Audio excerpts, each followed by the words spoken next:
Downtown Cape Girardeau is filled with history, and a class at Southeast Missouri State is learning about how they can preserve it. We spoke to the professor of the historical preservation class at SEMO, Dr. Stephen Hoffman, who says they've been teaching the class for years with the goal of giving students a hands-on experience in redeveloping vacant properties while also getting the ball rolling to get preservation efforts into action.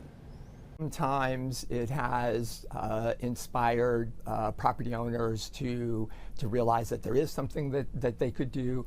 and so we've seen the properties change hands, and I think it just also calls attention to the building, and so then people say, oh yeah, we could do something, and maybe not what the students proposed, but I have this other idea for that space.